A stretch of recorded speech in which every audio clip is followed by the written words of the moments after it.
Hello everyone, कैसे हैं आप सब। और आपका बहुत बहुत स्वागत है हमारे इस यूट्यूब चैनल जिसका नाम है जाविश फिजिक्स। तो आज हम लोग क्लास 12 में स्टडी करने वाले हैं joules law of heating, that is heating effect of electric current. ठीक है, तो जूल्स लॉ ऑफ हीटिंग या heating effect of electric current, इससे प्रीवियस लेक्चर्स में हम लोगों ने स्टडी करा था कि करंट के कितने इफेक्ट्स होते हैं। ठीक है, और उस वीडियो को अगर आपने नहीं देखा है तो आप जाकर देख सकते हैं। चैप्टर 3 के हर एक वीडियोस का एक प्लेलिस्ट बना है और उस प्लेलिस्ट का लिंक आपको डिस्क्रिप्शन बॉक्स पे मिल जाएगा, तो आप जाकर वहां से देख सकते हैं। और अगर आप न्यू व्यूअर हैं तो ज़रूर सब्सक्राइब करें और बेल आइकन ज़रूर दबाएं ताकि आप हमारे हर एक वीडियो के साथ अपडेट रहें।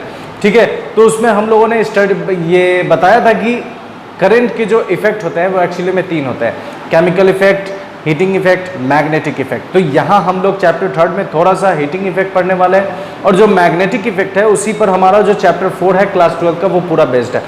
तो हीटिंग इफेक्ट ये होता है कि जो जूल थे एक साइंटिस्ट, उन्होंने ये ऑब्जर्व करा था कि जब किसी सर्किट से करंट पास करेगी, ठीक है, करंट पास करेगा तो होगा ये एक्चुअली में कि वो वायर जो कंडक्टर है वो हीट होने लगता है। तो इस चीज़ पर उन्होंने स्टडी करा कि ये एक्चुअली में हीट हो रहा है तो क्यों हो रहा है। तो स्टडी करने के बाद उन्हें ये कंक्लूजन मिला कि जो उसमें जो गर्मी आ रही है वो हीट एक्चुअली में, और जब वो सर्किट को बंद कर देते थे, ओपन सर्किट कर देते थे, उसमें से कोई करंट फ्लो नहीं कर रही है, तो वो सर्किट जो है, वो जो कंडक्टर है वो ठंडा हो जाता था। तो इन्होंने ये चीज़, इन सब चीज़ों को नज़र में रखते हुए ये कंक्लूजन निकाला कि जो हीट है वो एक्चुअली में डिपेंड करेगा किस पर, करंट के स्क्वायर पर डिपेंड करेगा। हीट जो है वो डिपेंड करेगा किस में, वो जो सर्किट है उस सर्किट में कुछ ना कुछ रेजिस्टेंस होगा, उस रेजिस्टेंस पर डिपेंड करेगा, तो वो हो गया आर। और कितने देर तक करंट उसमें फ्लो कर रहा है इस चीज पर भी वो डिपेंड करता है, तो टाइम पर भी डिपेंड करेगा। तो फाइनली जो हीट है वो आई के स्क्वायर पर डिपेंड करेगा, रेजिस्टेंस ऑफ द सर्किट पर डिपेंड करेगा, और कितने देर तक, how long the current will flow in the circuit, how long the current is flowing through the circuit, इस चीज़ों पर भी डिपेंड करेगा। तो इस तीनों को जब हम कंबाइन करेंगे तो हमारा फॉर्मूला मिलता है H = I² RT। तो इसी चीज़ को हम लोग क्या कहते हैं, जूल्स लॉ ऑफ हीटिंग। ठीक है, तो जूल्स लॉ ऑफ हीटिंग क्या है कि जब किसी सर्किट से करंट, जब किसी क्लोज सर्किट से करंट पास होगा, ठीक है, उसमें रेजिस्टेंस होगा, उसमें और कुछ कितनी देर के लिए उसमें ये सब चीज़ें हो रही हैं, ये सब चीज़ कॉज है किसका, हीट का। और हीट पे कैसे ये रिलेट हो रहा है, तो हीट के डायरेक्टली प्रोपोर्शनल है, heat is directly proportional to the square of the current, heat is directly proportional to the resistance of the wire, heat is directly proportional to the time, और सबको combine करेंगे तो ये मिलेगा हमारा H = I² RT। अब आप इसे प्रूफ भी कर सकते हैं। कैसे प्रूफ कर सकते हैं, देखिए यहां पर प्रूफ हम कर रहे हैं जूल्स लॉ को। ठीक है, यहां पर मेरे पास एक सर्किट है, इस सर्किट में रेजिस्टेंस है और इसे मैंने एक पोटेंशियल से जोड़ दिया। इस बैटरी का पोटेंशियल है V, यहां से करंट I इस सर्किट में फ्लो हो रही है, ठीक है, और इसका रेजिस्टेंस है R। तो जो पोटेंशियल यहां है वही पोटेंशियल यहां भी होगा। ठीक है, जो पोटेंशियल मैंने दिया है वही पोटेंशियल यहां होगा। अब देखें तो इस पूरे सर्किट में पोटेंशियल कितना है, इस पूरे सर्किट में पोटेंशियल है V, करंट है I, ठीक है, पोटेंशियल है, और रेजिस्टेंस है कितना, R, रेजिस्टेंस है R। ठीक है, अब देखें अगर, तो हम लोगों ने वर्क डन का फॉर्मूला पढ़ा था। वर्क डन का फॉर्मूला हम लोगों ने क्या पढ़ा है चैप्टर 2 में, तो वर्क डन का फॉर्मूला पढ़ा है V × Q। V × Q, ये हम लोगों ने वर्क डन का फॉर्मूला पढ़ा है।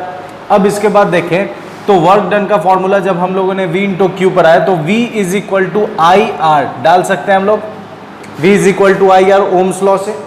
और बात रहा Q का, तो यहाँ पर एक चीज़ देखें, हम लोग करंट का फॉर्मूला जानते हैं Q/T, तो Q = क्या हो जाएगा, IT हो जाएगा। तो इस Q के जगह क्या पुट कर देंगे, IT।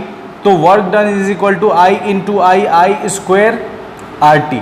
ठीक है, तो ये जो वर्क डन होगा, यही वर्क डन कन्वर्ट हो जाएगा किसमें? हीट एनर्जी में। ठीक है, तो यही वर्क डन कन्वर्ट हो जाएगा हीट एनर्जी में। तो इस W को हम लोग इस W को रिप्लेस करके लिख देंगे किससे? H से, और H इज इक्वल टू आ जाएगा I स्क्वायर RT। तो ये हमारा प्रूफ हो गया, ठीक है, जूल्स लॉ ऑफ हीटिंग का। अब इसके बाद देखें तो एक चीज देखिए कि यहाँ पर जो वर्क डन जो हम लोगों ने V इंटू क्यू करा है, ये एक्चुअली में क्यों करा है?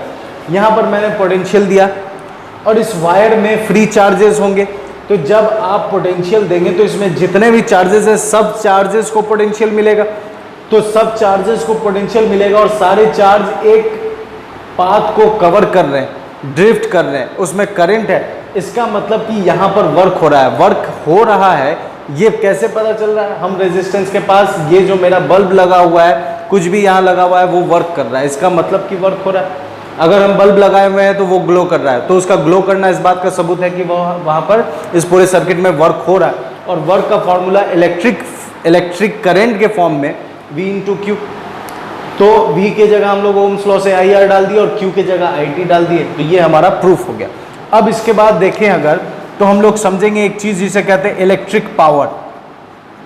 तो इलेक्ट्रिक पावर, तो पावर एक्चुअली में क्या होता है ये पहले समझ लेते हैं, फिर उसके बाद हम लोग इलेक्ट्रिक लगा देंगे, मैकेनिकल लगा देंगे, कुछ भी लगा सकते हैं। पावर समझने के लिए देखिए कि जैसे आपके घर में काम चल रहा है, ठीक है, कंस्ट्रक्शन का काम चल रहा है और आपके घर में जो ईंट है वो ईंट कितना है? ईंट अगर मान लेते हैं 500 ईंट लाकर रखा गया और उस ईंट को आपके अगर सेकंड फ्लोर पर काम चल रहा है तो आपने सारे ईंट को ऊपर डालना है। तो आप क्या करते हैं? 2 लेबर को ले आते हैं, ठीक है, 2 मजदूर को ले आते हैं। मजदूर का काम ये, एक मजदूर जवान है, दूसरा मजदूर थोड़ा एजेड हो गया, बूढ़ा हो गया। अब उन्हें आपने काम दिया कि आज दिन भर में आपको काम करना है, सुबह 10 बजे से लेकर शाम के 5 बजे तक आपने काम करना है, ये डाल देना।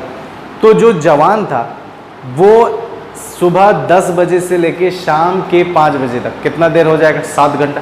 7 घंटा टाइम है, टाइम दोनों के लिए फिक्स्ड है, 7 आवर। जो जवान है वो उसने 500 ब्रिक्स में से 400 को रख दिया ऊपर, और जो बूढ़ा था, जो थोड़ा एजेड था, उसने इन 7 आवर में ओनली 200 रखा। तो दोनों किसने काम ज़्यादा किया ये आप इजीली कंपेयर कर सकते हैं, क्योंकि दोनों के लिए अब हमने एक चीज़ को क्या कर दिया? कांस्टेंट कर दिया, टाइम को कांस्टेंट कर दिया।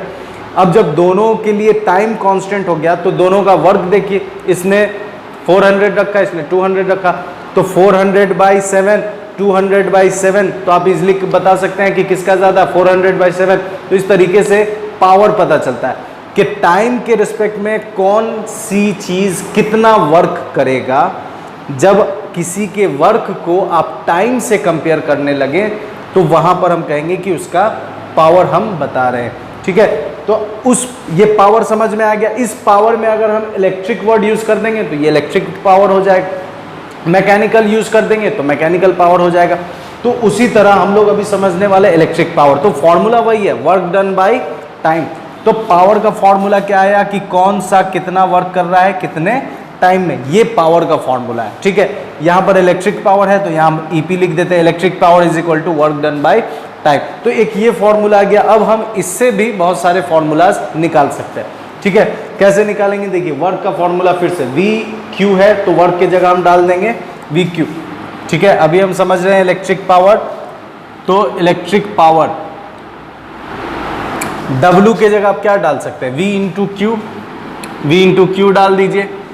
टाइम तो है तो Q/T, electric power is equal to V Q/T। Q/T क्या होगा? I हो जाएगा, तो V इंटू आई। तो इलेक्ट्रिक पावर का फॉर्मूला आ गया V इंटू आई। इसी पर आप बहुत सारे फॉर्मूलाज निकाल सकते हैं पावर का। तो पावर का एक फॉर्मूला आया VI, ठीक है। पावर का अगर आप V की जगह IR डाल दें तो पावर का एक और फॉर्मूला आ जाएगा I स्क्वायर R। अगर आप I के जगह, ठीक है, I के जगह ओम्स लॉ से, ओम्स लॉ था हमारा V is equal to IR, तो I के जगह आप क्या डाल सकते हैं? V/R। तो P इज इक्वल टू, यहाँ पर I की जगह डाल दीजिए V/R, तो V स्क्वायर R।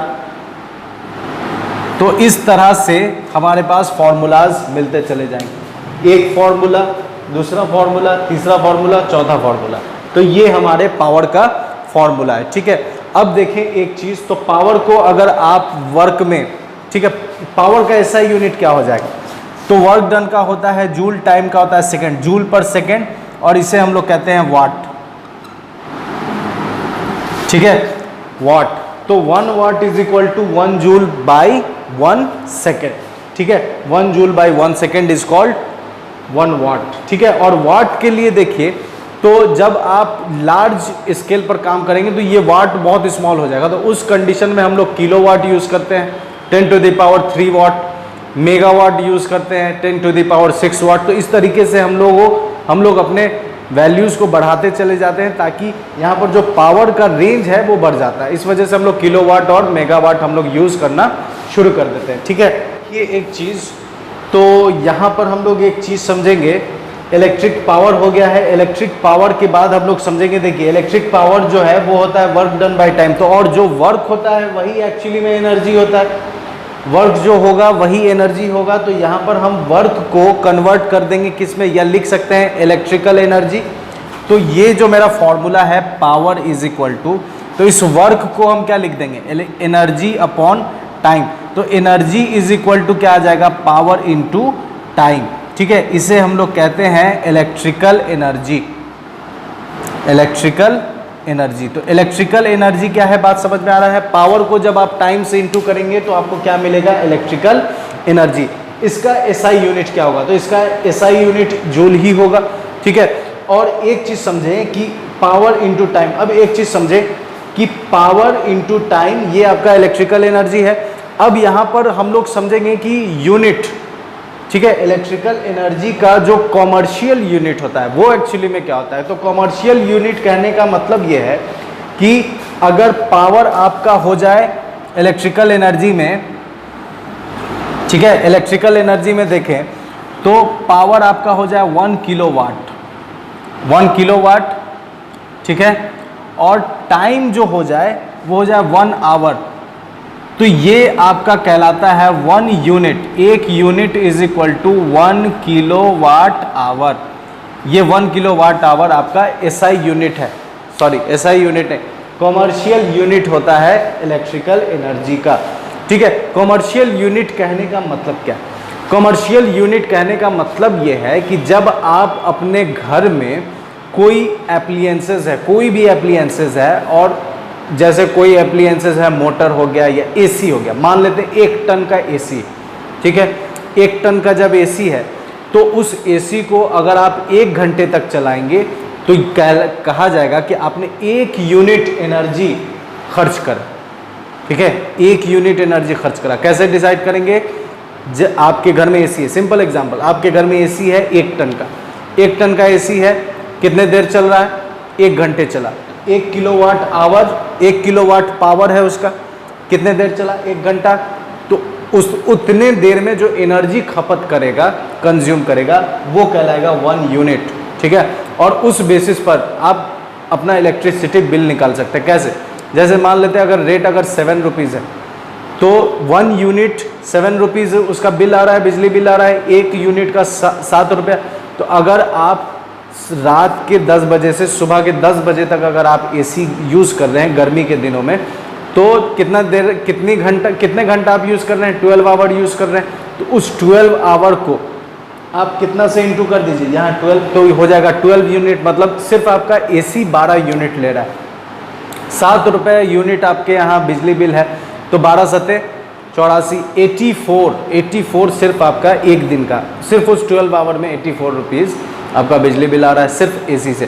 तो इस तरह आप हर एक बल्ब का निकाल कर कैलकुलेट करके आप देख सकते हैं कि आपका बिजली बिल का जो रीडिंग दे रहा है या जो बिल दे रहा है वो सही दे रहा है या नहीं दे रहा है। तो ये आ गया 1 किलोवाट आवर। 1 किलोवाट आवर को अगर हम जूल में चेंज करने का कोशिश करें तो कैसे चेंज करेंगे, देखिए 1 किलोवाट आवर को जूल में चेंज करना है। तो 1 किलोवाट आवर को जब हम जूल में चेंज करेंगे तो 1 किलोवाट आवर, तो 1 किलोवाट को हम लोग क्या लिख देंगे, 1000 वाट, किलो लगा हुआ इसलिए 1000 वाट। 1 आवर में कितना घंटा होता है, तो 3600 सेकेंड होता है, ठीक है, 3600 second.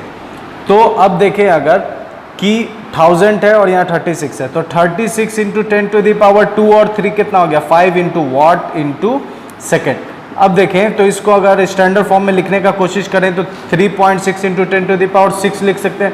Watt into second, watt into second, watt into second is energy, और एनर्जी का ऐसा यूनिट क्या होता है जूल, तो यहाँ लिख देंगे हम जूल। तो ये आ गया 1 किलोवाट आवर जो है वो कितने जूल के बराबर होगा, तो 3.6 इंटू 10⁻6 जूल। एक यूनिट और होता है HP, हॉर्स पावर, ये होता है 746 वाट, जो आपके घर में जो मोटर यूज होता है, ठीक है, वो HP में आते हैं। तो 1 HP कितना हो जाएगा 746 वाट। ठीक है, तो मेरे साथ बने रहने के लिए आपका बहुत बहुत शुक्रिया। अपना ख्याल रखें। गुड बाय एंड खुदा हाफिज।